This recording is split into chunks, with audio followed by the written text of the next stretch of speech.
All right, you ready? I'm going to lose again. Probably. I'm sorry. I believe in you. Oh! Okay, dang it. It's your turn. Okay, I'll be honest. Okay. This is a heavy hot take. I think that Pinterest is the stripper glitter of the wedding industry.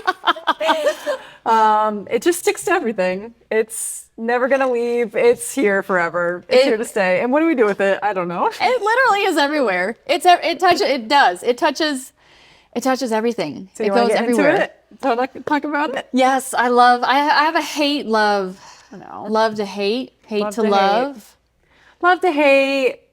Want to love it, sometimes hate it, Yeah. sometimes hate it, but want to love, I don't know. It's complicated. Well, I use it as a vendor, right? Mm-hmm. So it is one of those platforms that actually I probably feel the most comfortable in because Yes. I can just share.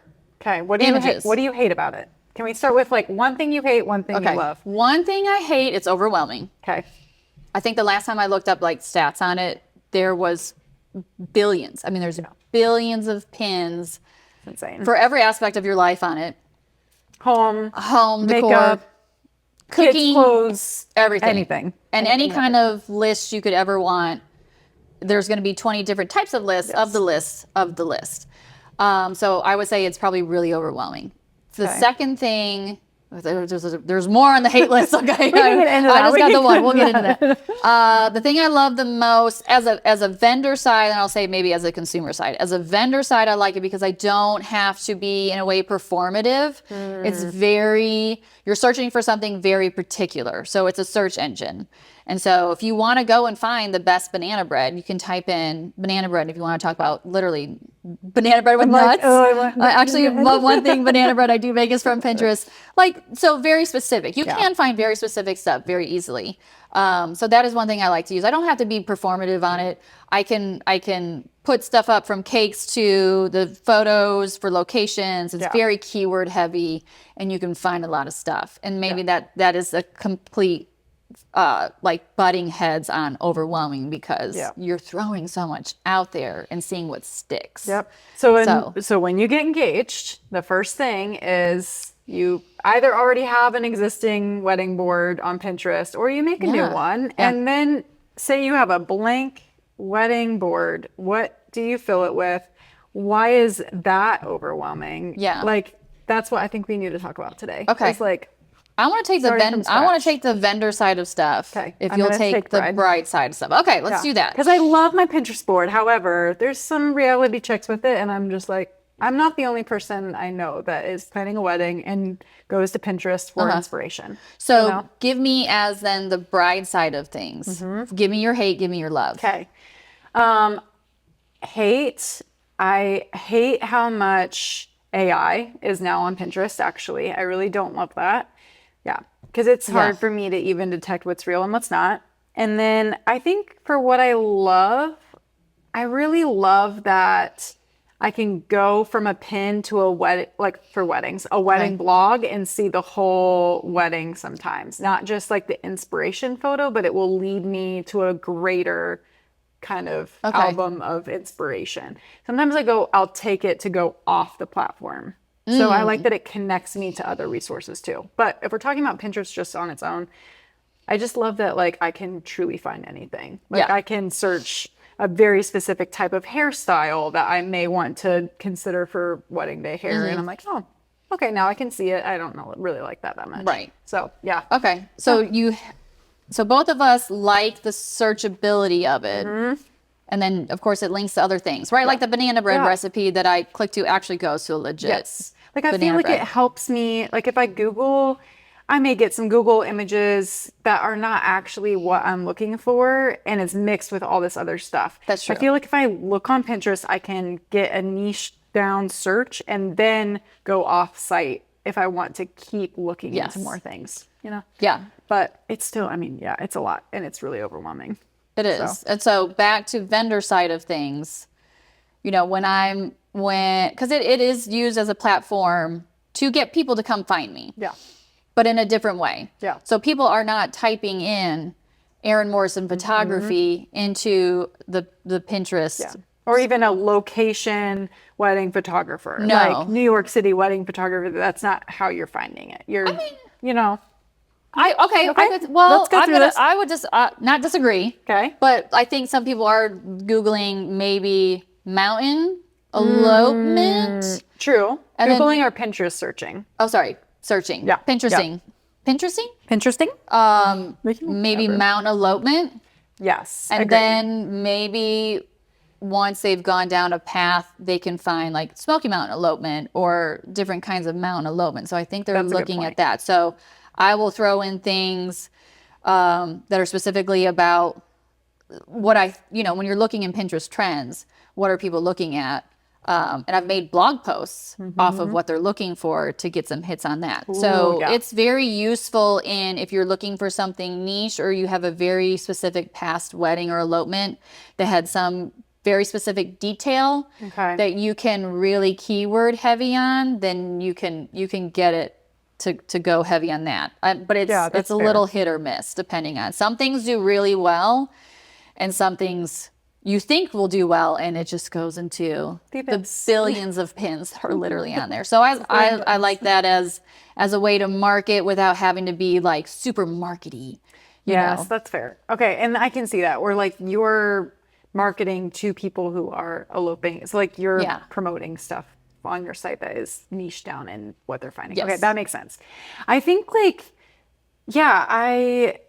it feels more subject matter versus like a wide net. Like you're Googling maybe something, I don't know. It really is different in my mind. Like I Google very niched down product or things that, but there are a lot of people that use Pinterest actually for shopping. So I even take that back. Yeah. Okay. There are people that like find, say, I'm going to use like glasses, for instance, for like reception table. You can buy product. Yeah, from that's Pinterest. true. So I go back and forth. But for a bride or groom or anyone getting married, honestly, like my sweet fiance has helped. But like there's a lot of things where he's like, this is so overwhelming. Like I don't even know where to start with this. I mean, we've been trying to find like colored suits for him, like a green or whatever. And it's not as narrowed down as things that I'm looking for myself. So I even wonder if like there's a difference there. Like he doesn't have as much inspiration as I do wedding wise. That's interesting. Like, is that like a gendered thing? I'm not sure. But so I think it's even different, like what you're searching for even within a wedding a little bit.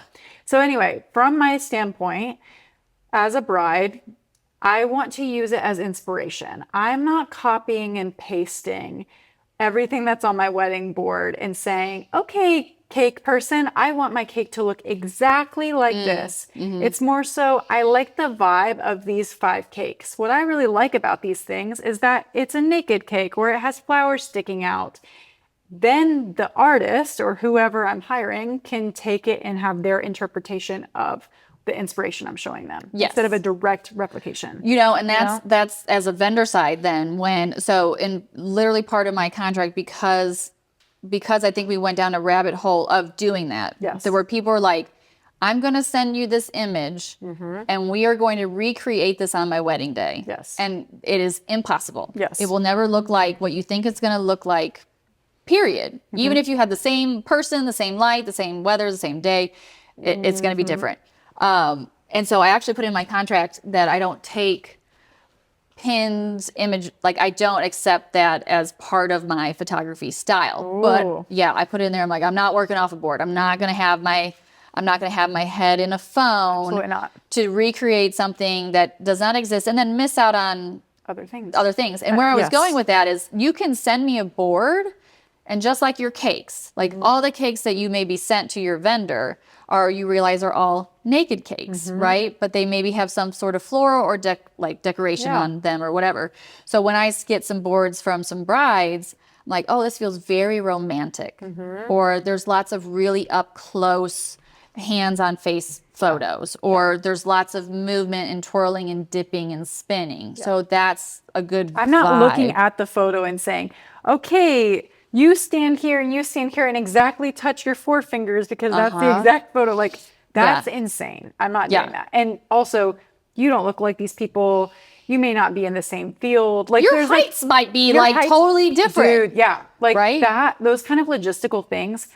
And even from a different vendor, I can't speak for a baker or a makeup artist, but like if you're outside with a certain kind of icing, it may be meltier than if you're inside. Like those are things that I don't know as a professional in that field, that if I take a cake inspiration, I want this exact cake. Well, you're getting married in June outside. This was inside in February. Right. With air or heat. That's different. So I mean, there's those kind of things that I think we don't know as the consumer coming in and saying, I want this. It seems really cool because Pinterest is like the first go-to place the minute you get engaged. It's like, do you have a Pinterest board? Let me see your Pinterest board. Let me see your dress inspo. Let me see whatever. And some vendors want to see it. Yes. Right? Like the cake artist might want to see it. Like, tell me, what you've got. And what's funny then, well, not funny, but then what brings then brides and vendors together on the good point. So if we're merging bride to vendor and you have a board that works, when you give it to your baker, she can say, like I was saying with these are really romantic or really whimsical or twisty photos or whatever, moving photos. The baker can say, when you say, I like a naked cake, you actually realize it's way more icing with little bits of it showing through and not a fully naked one with, you can see a lot of the cake. So that helps the bride and the vendor communicate. Yes. Because we're using the same words but different. Yes. So the image from Pinterest really can then push people together in the same goal, right? I think that's exactly it. I think that's a good thing. So, I get engaged. I make my little Pinterest board. There are times that I slip into the unrealistic expectations. Ooh, okay. So I feel like that's something that I know myself, some of my friends who are engaged have this, where now I've created this really beautiful board that looks really great. And it's actually all the colors I want. It's the vibe I want. But it's probably 4 times the amount that I'm wanting to spend on my wedding. Oh, the budget. The budget. Because really when I'm looking at it, I'm like, oh, there's a lot of flowers here. There's a lot of linens. There's a lot of curated details that it seems really simple to me just looking at it face value. But then when I really start to think about it, I'm like, oh, all of these little things do cost money. Even though like I'm getting married at a campground, the inspo pictures that I have are like backyard camp vibes. So that can be confusing. Like, oh, backyard camp, that's super chill. A barn, whatever, eloping. But if you're looking at stuff, you may not know the price of what went into that wedding. Oh, 100%. So there's some unrealistic expectations a little bit. I think there's unrealistic expectations on budget. I also feel like if you rely too heavily on the image without using it as a guide versus imitation, right? That's a word. Okay. Yep. That image that you have in your head when you get to your wedding day, and you brought up weather before, like nobody is pinning cloudy, rainy day weddings. Nope. You're not seeing the puddles. You're not seeing the covered chairs with the tarps, hoping the weather's going to pass. Yep. You see sort of the rainbow after the storm, right? You see the rainbow part of it. And so when we get into Pinterest, there's romantic stuff with like people dancing in the rain or spinning that lasts literally 1 minute. Right. Like you're going to be out there for 1 minute. You're going to be miserable. And so I think that maybe the other unrealistic expectation, or maybe to put in the back of your brain, is you can, yes, guide yourself towards this photo, but be prepared that the weather may be a complete bitch to you on your wedding day. And it's like, go to start making you all over the place. Those 30-mile-an-hour winds up on top of the mountain are going to literally knock your arbor over, which happened to me. Just had this.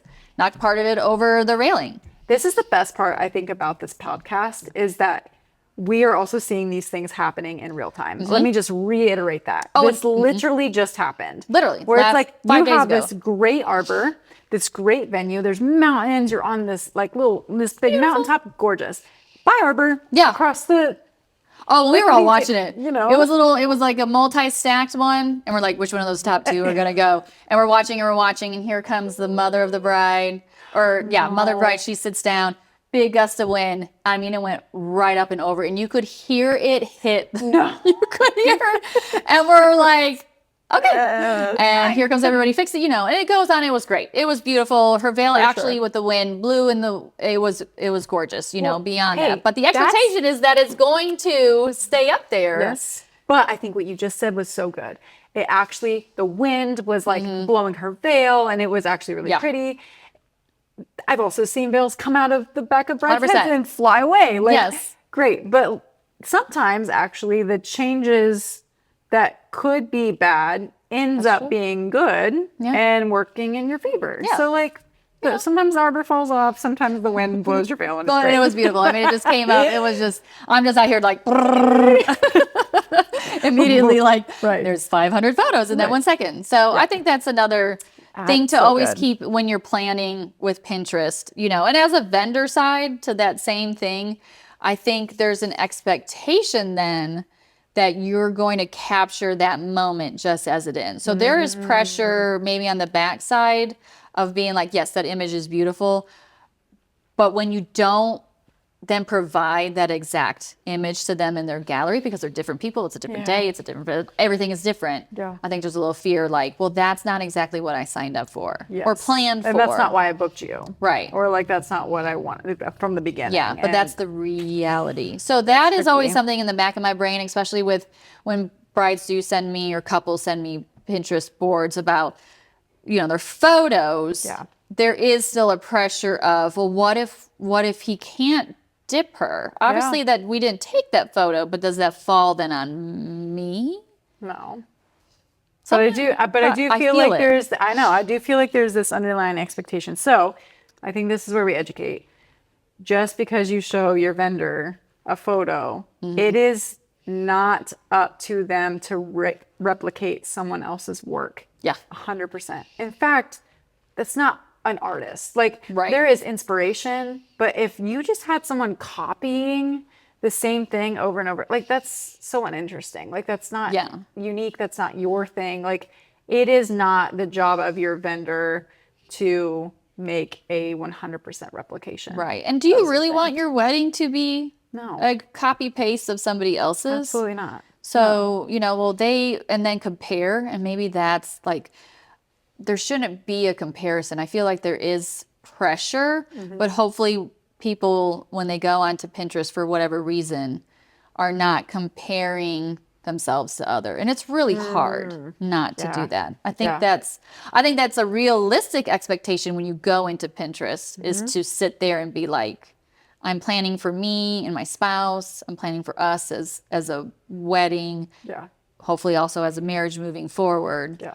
And that we're having these conversations as we move through this planning process. Yeah. That we've put together a great foundation, but the rest of the house is ours. Right? It's what we make it. Yeah. I think that's really good. And I think that like with favors, with like little things that sometimes are like the small details of your wedding, find the things that are not as personable to you. And like, if you want to go on Etsy or somewhere and find something simple and do away with that small portion and have it, if you saw something that's really, really cool and you're like, you know what? I love that idea. Great. Yeah. Replicate it. Great. That's fine. That's totally fine. And also I think if it helps take something off your plate. Absolutely. But like 100% expectation is just unrealistic. Even like 80% expectation is unrealistic. And that's not to be a Debbie Downer. I think it's to actually be encouraging of like empowering. You get to do whatever you want to do. Take the inspiration, run with it. That's great. But at the end of the day, this is your wedding. Right. This is not, Ashley from Pinterest who had her wedding vlogged. It's not. No. It's not. No. And I, and here's the thing with that too. I think Pinterest has always been in the world in different forms. We just use it as sort of like a really big example of it. But we've seen it from wedding blogs to bridal magazines. And then Pinterest kind of made it like this really big thing. So there's always been, I think, comparing to what did they say? The Joneses, keeping up with the Joneses or whatever. Yeah. But now you're keeping up with people across the country. Now you're keeping up with people across the world. Yes. And you get to see weddings that are $1 million weddings in in Dubai and India and China and all that sort of stuff in California. And then you got All the in the little same. elopements. You're seeing it all. And so there is so much pressure. And you're seeing it all when you're typing in wedding bouquet. Oh, yeah. You know what I mean? Like, it's not what I'm immediately thinking my wedding. I'm thinking wedding bouquet, and then it sources all these things that may not even be close to where I'm at or what I want. Right. Or what I keep going back to budget, but like what my budget is, what even people in your area are able to offer. Like there may be things that like are regionally popular that are not popular here, or people don't know how to do it. Like different areas of the country are in different places in what's trendy and what's happening or what's popular in their area. And then even that, when you're thinking about flowers and bouquets, you're thinking about seasons that you're getting married in, true. And then there's also like regional stuff where stuff grows and comes in. I mean, I'm not a florist, so this is something totally when we We're just speaking. We're just speaking. That's what we see. But I would assume that there's some flowers that are regional to where we are that you have to ship, like regional to us, that are plentiful, and there are some that you have to ship in from other places depending on colors or types or varieties or whatever. So I could see that. Absolutely. Yeah, I mean, and speaking of flowers, we were just talking about this a little bit ago, but like you could see floral inspirations or floral installs that you actually may not know the behind the scenes, what goes into installing something. So like I really loved when I first started looking at inspiration, I loved the greenery and like the big chandeliers or like these colorful like pom-pom installs in the ceiling. Realistically, my venue, that's not going to probably be able to happen just because they don't have the ability to hang it from the metal ceiling that we have. Right. But logistically, sometimes you have to pay for the venue to have a lift operator. Right. You have to have an additional cost for the florist to actually install something that big. Right. The cost of the actual materials themselves, like the time. Right. If your venue will even allow it. Like there are a lot of venues that won't even allow anyone to hang things from the ceiling. So there's so many things. So I can pin that. That was a easy 3-second pin. Took me 3 seconds. Did I do any research beyond that point? No. But I really loved it. And it was really pretty. And they are really pretty. And that's the thing. It's like, this is really kind of pretty. You know, maybe you take it to your florist and then, you know, then what you've done is when you've pinned it and then you pin other stuff to that same board, when then your florist or your planner or your photographer, whoever's looking at it, they see aesthetically you've done something that you might not even see in yourself. Right? That they can work off of. They can then educate you. Like, don't take it to your vendor and then when they tell you no, think, well, you're just not willing to do it. There really may be a logistical thing that you don't know about as a bride or a groom that they know. Right. Like, there's that element too. You are not their professional in their field. Okay, we're going to take a quick break to talk about our sponsor. This episode is sponsored by Chop Chop Beauty Club. My name is Samantha, and I'm the owner and creative director of Chop Chop Beauty Club. We are a luxury on-site hair and makeup team, and we make sure that not only is your wedding day service exactly what you're looking for, but we work really hard on the back end to make sure that the whole booking and scheduling process is seamless. I like to say that we are a set it and forget it type of company. You have so many things that you are dealing with when you're planning a wedding. You're booking photographers, you're booking catering, things like that. We don't want to be one more thing on your to-do list. So we have all of our communication perfectly timed out, so you never have to reach out to us. We will always reach out to you for whatever milestone is around the corner. Our genderless and all-inclusive service menu ensures that you will get exactly the service that is for you. Whether that is a more skincare forward makeup service, if you don't really like to wear a lot of makeup, or if you need to rent hair extensions, our Dream Hair Club is for you. So we have all the tips and tricks to make your wedding or special event perfect. So thank you, Sam, for providing incredible services for brides and grooms everywhere. We absolutely adore you. So thank you. Thank you for having me. When I got married, I was all about the DIY projects. Yeah. Girl, love a good DIY. I love a good DIY. I do, but that was very stressful. But you know what? It does. It takes a lot of time. It takes a lot of time. And I'm like halfway through and I'm like, why am I doing that? Yeah, when you're like, so I remember, so my wedding, we did, well, first off, my wedding flooded out. My wedding venue flooded out 3 weeks before. We moved to this new place, but we had always prepared for a lot of high top tables and some low top tables, but we wanted it to be a party. As soon as you entered the room, your expectation was to have your feet on the dance floor. Yep. And so I made these little fabric boxes, like just little boxes, fabric, and they had little hydrangeas in there. Remember, this is 2010. Right, It was sure. cute, you know, whatever. And you just put a little hydrangea in it, whatever. You know, and then I make them, you know, and there's like 12 tables or whatever. And I make them kind of early. So then the day, like before the wedding, guess what's falling apart? Yeah. I'm like, For sure. okay, I have to go. I'm at my mother-in-law's house and I'm literally hot gluing stuff Yeah. to it. And it's like, oh, why did I invest that time? So, you know, I think there's some really great things that you can also find. Another unrealistic expectation, maybe under the budget or just a feeling of it, is they're going to believe you can girl boss Yes. some DIY projects to the max. And it will lead you into a blog that's like 52 things that you didn't know you could do yourself for your wedding. Oh. That's great. Do one of them. Don't do No, 52. don't do 52 of them. Don't do all of them. And even if you do the know? one, it's all like the hot gluing the Oh my- invitations, and then you're burning your hand, and you're Right. sending 200 invitations out. And you're sitting there for 2 And weeks yes, doing it. you're just done. Yeah. And that's one task. One out of task. all of the things. Yeah. I love to do the cost time analysis. Like, what is my time worth in my brain? Is it worth paying someone? And everyone's budget is different, but Yes. is it worth paying someone to do this that is actually going to do it efficiently, effectively, and well? Yeah. Versus me, who has never done it before, and I'm looking at a blog while I'm like hot gluing stuff. It's not You're as like, this efficient. isn't, again, no, it doesn't look like. Does it? Right. And then you have it like dripping off the envelope. Like, I can just picture I would be a nightmare doing that. There's no way I would do that well. I would probably pull you away from the brink of Yeah, hot I would. gluing stuff. I'd be done.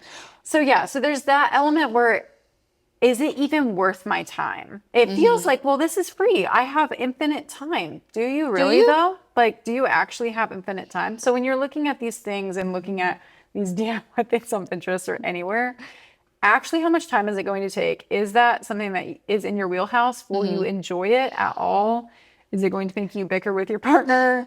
Or bigger with your bridal party. So one of the ones I saw on Pinterest recently, or maybe it was a TikTok, where they had like this cute idea for you and your girls. All right. Uh-oh. So, and this is maybe why I caught it, because I had a wedding where the bride had a bunch of different flowers in her bouquet, and each bridesmaid had a different flower. Yeah, super right. cute.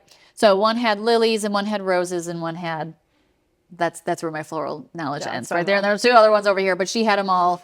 Some other colors. Yes, and there's textures. other stuff in there. And then I think it was on Pinterest, but it was a video, which you don't see a whole lot. There's not a lot of videos. But the idea, the DIY, was that the day before your wedding, all your bridesmaids come and they make their own bouquet with the flowers. And my thought as a vendor, those bitches are falling apart by ceremony time. Like, there's no way. All those flowers, bouquets are going to make it. Can I input on this? Because Yes. I literally just experienced this. Did you really? Yes. So the wedding that I was in, well, let me take a drink real quick.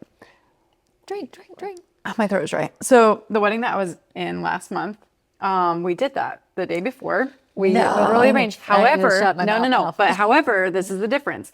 She had a florist who had like a flower truck come in and teach us how to make our bouquets. And it was actually really, really fun. And now we walked away with the knowledge of like holding it out into threes and like turning it as you're adding flowers. cool. And so it's not just a clump of flowers in a That's where bundle, my which brain I've went. seen that. You know what I mean? Yeah. So we're also going to do that for our She did not know Okay, this good. at all. Good. But I'm not going to just show up with a bunch of flowers, which 10 years ago I would have done Okay, that. so you're taking, but this is perfect. You are Yes. taking an idea that you had, Yes. but involving a vendor as well. Correct. That is helping you make your DIY project a full reality. Correct. Yeah, because I don't know anything about flowers. I don't know which flowers are good outside, not good outside, because we're going to be outside. September. Yeah. Do they all need to be refrigerated? I don't know. Where do I get the true. buckets? Like, there's logistical things, like which ones need to be in water for how long? But I don't then know. when you're done, you're not going to want to clean up that Correct. stuff. You're going to want to have that nice, perfect vendor come and pack it all in And that's take where it away. I know what my time, it will be a fun activity for us to do. It fits our vibe. There will be drinks with it. There will be drinks. There will be music. My friend is going to come and teach us how to do it. She's a florist. There will be efficiency to it. It's not just hey guys, from 3 to 6, we're going to make bouquets. What do they look like? I don't know. Here's a photo from Pinterest. That's not. That would be a nightmare. This has turned into, though, the perfect example of taking something and you guiding yourself through and using it for yourself at a space and time that work for you. Yep. Without being overwhelmed. Yeah, because genuinely, I know myself. Real flowers are a priority to me. I don't necessarily care about huge floral installs. We're going to be in the middle of the woods. Right. Like, I keep using mine as an example, but like it can apply to so many different things. But I want real flowers. I also think it's fun to do an activity with my girls. And so I'm like, I don't want to, but I'm thinking about vendors, myself, and my girls all at the same time. I also have been in situations where I've been thrown into, let's all do a DIY, and no one knows what they're doing. Yeah. And it's not fun, and it's stressful, and it looks like crap at the end of the day. And that is where, like, if somebody threw out me as a Enneagram 3 and I don't know how to do it, not perfectly, but I have no sense in how to do it, and I'm trying and it doesn't work out. Oh, it's so stressful because I'm like, that was a lot of time and money and energy into something that didn't work, and that gets that physically It hurts. it hurts me. It hurts me actually a lot. And it's man, okay. And then on the flip side, money wise, I'm not doing this to save bukus of money. Okay. That's not my motivation for doing it. My motivation is to have an activity and a personable experience with my flowers. And thankfully, I know someone who is willing to do it as a florist. Yeah. Like, all of those things also aligned for me. And I put feelers out and decided, why do I want to do it? Oh, What's my motivation for doing it? Like the why. What is my why? Sometimes it is money, and that's totally fine. But if it's money, maybe then assess, do I really want it that badly?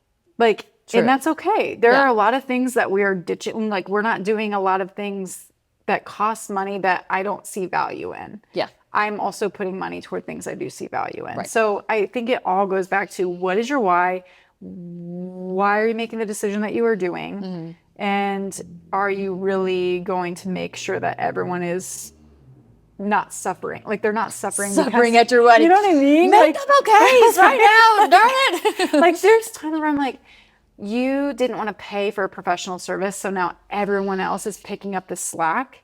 You don't want it to come across as that. I don't want it to come across as that. So anyway, all that to say, I think that you can do DIY well. Yes. But you just have to make sure that you're prepared and you know what you're getting into. Yeah. I felt like I was prepared until all of a sudden I was like, the day before, I'm like, I don't want to deal with this anymore. Yeah, like, at that point, literally, I was like, I just want to get married. I'm ready to get the show on the road. I want to do this thing. And have a fun day. And you know yourself better than anyone else. Are you going to have capacity to tie the loose ends on a DIY project the week of your wedding? No. No, probably not. There's so much. Literally, like, my plan for our flowers is for us to have a cutesy little time, and then we hand them off and she binds them up and makes sure that they're tight. Right. I'm not the one doing that. I don't know how to do that effectively. I'm walking away. I mean, literally, as soon as I saw that, I was like, could you imagine walking down the aisle and then it's like, beep, right, blah, blah, blah, you know, or using them maybe as centerpieces and they are just wilting. Yes. To, you know, as then, because then as a vendor and I'm coming to take the photo. Yeah. I'm like, and the stems are this long. Yeah, like the glass goes here, the stems go here, and then the top is right here. And you're like, it is like the sun sphere coming out of a, Right. And it's, you don't know what you don't know. I don't think that this is to shame anyone. there are a lot of things that we are all very, very capable of, but there's a reason why there are professionals in certain fields. That's And there's reasons. Yeah, there's great DIY blogs, there's great advice, but at the end of the day, trust yourself, know your why. Yeah. And delegate where you're not good at, girl. Just put it, just So that go would be ahead the advice yeah. for this. That's my advice. Is, talk to your spouse. Talk to your spouse, see what's important to them, what's important to you. Literally sit and write it down. Like almost like a pros and cons, but genuinely, what are my priorities and what are my whys? What do I want to walk away from and feel like, oh, I really allocated money and time in the appropriate places. Yeah. And I would, when I got married, I've said it so many times, but it's fair. But well, Pinterest wasn't a thing. It was coming up by the time I got married. I felt like, remember somebody saying, "Oh, have you been on Pinterest?" I'm like, what is that?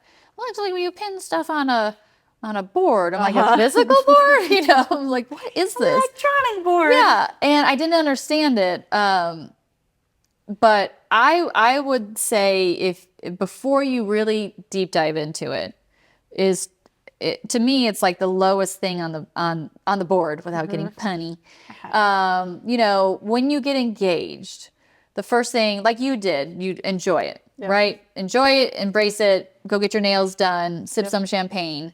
And then I think really the next thing is to then start talking to your spouse and getting a really good base on it. And then only when you're ready and you have a good idea, then go out there purposefully in it to be like, how can we enhance what we are talking about? Yeah. So, and again, that might be, you might not even need a Pinterest board until your planners and you start sitting down and talking about it. That's great, because then you have a professional there helping you. Yes. I think I would be very wary of getting the ring on the finger and the next day opening a Pinterest account and just would be a way to burn out. Yes. Really completely quickly. agree. I think that there are a lot of things that are very umbrella wedding planning advice, inspiration, even just like what to do first or what, I think that there's a lot of things that it is different for every single thing. So when you get engaged, before you run to Amazon to buy a planner or to buy a time frame of checklists, just pause for a second and actually just think about your event, your spouse, what you want, what your priorities are, and then go from there before listening to any outside inspiration. Like genuinely, what is your ethos around your wedding? Right. What's important to you, and then seek out inspiration. Because if you do that first before having that conversation with yourself and with your partner, you legitimately are going to be so overwhelmed, and you're going to think you're behind. In stripper glitter. Yeah. Right. All over, and then you can't get it off you. You're going to be so overwhelmed. It is. It's so overwhelming. I mean, like I said, I get overwhelmed going on there, trying to find, stuff to pin to my own boards for, again, being a vendor, back on the vendor side of it. Yeah. And this is definitely something we're going to talk about in a future episode. Yeah. But then when you add 500 billion pins, which I think are the current amount of pins on Pinterest right now, 500 billion. And I believe it, but that is wild. It's wild. But then what we're seeing now is AI. Yes. And that takes it in a totally different direction. Yeah. So that we could have a whole episode. I think we will. And we should. I think maybe next time we will.